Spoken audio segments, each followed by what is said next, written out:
I'm Lou with another episode of My Car Story. We're in sunny Scottsdale, Arizona. And I met Rich. Rich, what's your last name? Berkland. Rich Berkland. And Rich has a car, well, first of all, there were only 3 originally built. And yours is technically, what do they call it? A reproduction, a tribute?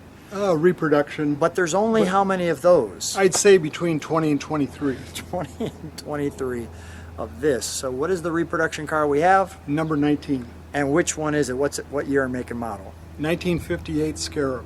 1958 Scarab. Now tell me a little bit as we look at this car of the history of this racer. So that's tremendous. How did you originally get connected to this car? Well, I saw them being raced in the late 50s and early 60s. So as a child? Yes. So this stuck in your head. And how did you finally, how long have you had this one? I've only had this for 1 year. So what did it feel like when you finally achieved the dream? Oh, great. In fact, I drove it home from the auction I purchased it. And that must have felt great. Yes, it did. I mean, big smile. What was the reaction of people when you were driving it? Thumbs up and big smiles and people slowing down so they could take pictures of it. Have you ever seen another actual one other than one that's in a museum? No, I haven't. So this is a pretty rare treat. So let's go right to our car. Magnesium wheels, yes? Yes, they're reproduction Halibrands. Okay. And you can see that bundle of snakes there coming out of the tubes. And we'll take it for a little bit of a ride so you'll get to hear what that sounds like, well, from the inside of this. Now, one of the things you shared is that the front end, you know, in 58, they weren't really coming out with aerodynamics. What was the downfall of this car? Well, at speed, say at 140, 150 miles an hour in straightaway, they'd start lifting off the ground. And that was a limiting factor for this car. Now, you haven't had it up to 140 or 150 yet. Okay, good. Definitely not. Today, maybe. No, we won't have it up. My wife will be like, you're not getting in that car at that speed. And it's just, as you can see, I mean, you can see the tubular frame and chassis. I mean, this is just a full-blown race car. The Stewart Warner gauges. Those are actually probably time period correct. Yes, they are. The lockout for reverse. But I don't think this one goes in reverse very often. Let's take a look at the tail. It is a very sexy car.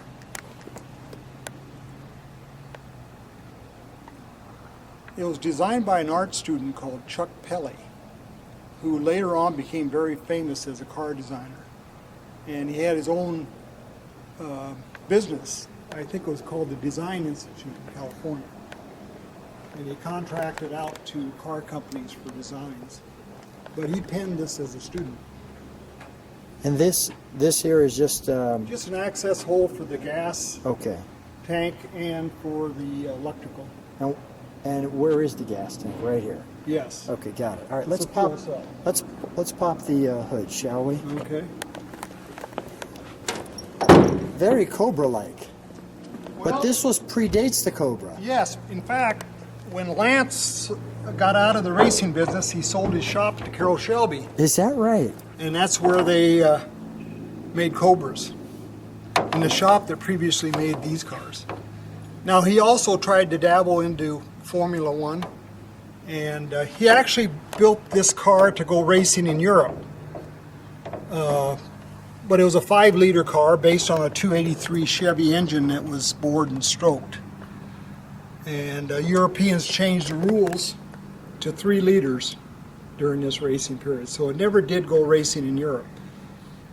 They tried an Offenhauser engine to get the liters down to 3, but they never could get the horsepower out of the Offenhauser like they could with the Chevy. That tag's the big deal.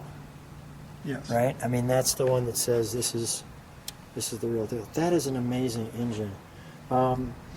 Does it have a hood latch or no? Right here. Right here. It's kind of difficult to get off. I can do Go it. ahead. Let me go over it now. I'll hold it. Okay. Go ahead. If it's difficult, we'll let you do it. And then what I want to do is we'll fire it with the engine open here. Oh, I see. It's got a whole specific right there. Okay, let's fire it, shall we, while we've got it open here? And it's got a vintage Hillborn fuel injection. When they were racing, they were mechanical. This has been converted to electronic. Okay. I like that. You have to This is step over it. It's also got a removable steering wheel Removable to steering help wheel. access. You got in it pretty well.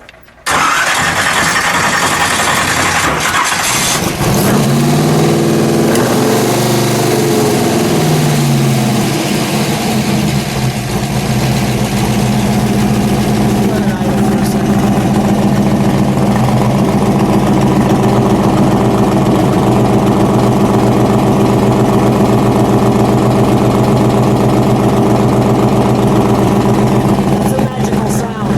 What? That's a magical sound. Yeah, it is. Go ahead, give it a rev.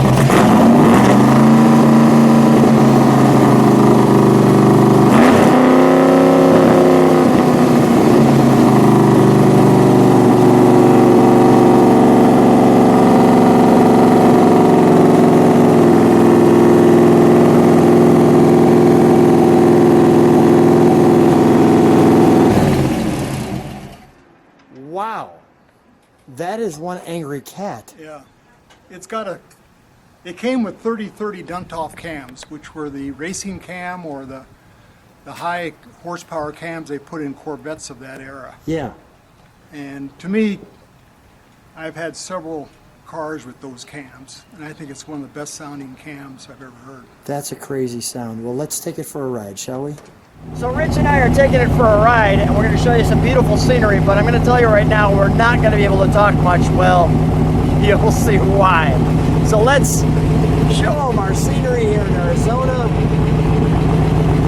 and let's take it for a little cruise down the straightaway.